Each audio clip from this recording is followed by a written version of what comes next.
Alright guys, how's it going? It's Gaz here on MUFC Daily for Full-Time Devils, bringing you all the latest Manchester United news and Manchester United fan community news. So today, it's sort of like the morning after the weekend before. What a weekend that was for Man United fans. Absolutely perfect, some would say. On Saturday, we saw Arsenal drop points. We saw City drop points. In fact, they both lost. City got thrashed as well. Arsenal losing away to West Brom. And Man United won in the last minute against Watford. Absolutely perfect, and that is exactly what Gary Neville has described it as. Man United ex-captain and legend has said it was a perfect day for United, and he's made a very interesting point as well. It's a point that I feel like not a lot of United fans have taken on board, because remember under Ferguson when we played poorly, and don't anyone say we never played poorly under Ferguson. We had some runs where we played a lot worse than we played this season. I don't care what anyone says.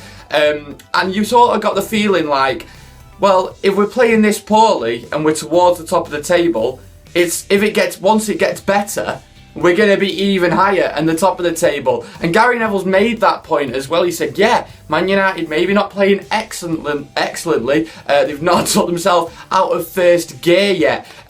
But they're second in the table, 1 point off the top. Only Leicester ahead of them, who, let's face it, aren't going to hang about there for too long. Once they get out of that first gear, they can be even higher. And I think that's a point a lot of United fans need to take on board. Remember last season we played so poorly for that run, and then we all of a sudden stepped it up as soon as we hit the Spurs game and just rose up the table. That's exactly what could happen this season, and I harbour some serious hopes for our title credentials. Genuinely think that we may have a good chance this year, but I agree, we do need to step up our performances. And another man who agrees with me, Paul Scholes.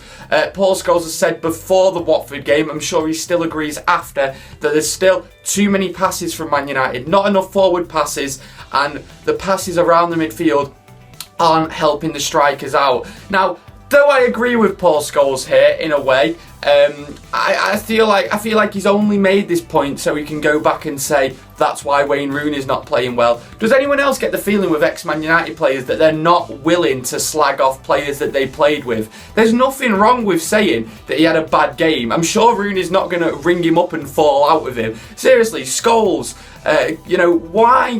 He just never seems to want to slag off these players, but he's more than willing to slag off the players that we've signed since he's gone. I don't get that at all. I feel like a professional pundit should be doing a bit better, but maybe that's just me being sly against Paul Scholes. But that's his opinion anyway, saying that we've passed too many times around the midfield and not gone forward enough. I'm sure a lot of you guys agree, but I'm sure we are going to step it up very, very soon. Now onto a topic that I bloody hate talking about. Cristiano Ronaldo. He's coming back to United. He's not coming back to United. We always hear this, don't we? And basically now there's some quotes on it from Louis van Gaal, because someone said to Louis van Gaal, Louis, would you fancy Ronaldo back at United? And he's gone, yeah. And now everyone's going, United are after Ronaldo. We're not after Ronaldo. Oh, we're not going to get Ronaldo necessarily. Look, just because someone says that they want him doesn't mean they're going to go after him. Everyone wants Ronaldo. He's the second best player of all time. Everyone, every club in the world, apart from Barcelona, wants Ronaldo right now. It's a non-story for me that Louis van Gaal is saying that, yeah, of course I want him. He wants any world-class player. It's just a given. Anyway, guys, get your comments in below. Tell me what you think about what I've just said. Do you think I'm wrong? Do you think I'm right? Do you want to slap me in the face? That's how wrong you think I am. Get in the comments below and tell me. I've been Gaz on Full-Time Devils MUFC Daily. See you in a bit. Welcome back. Anyway, let's get stuck in some Manchester United news. Starting off with Louis van Gaal, quotes everywhere from him this morning.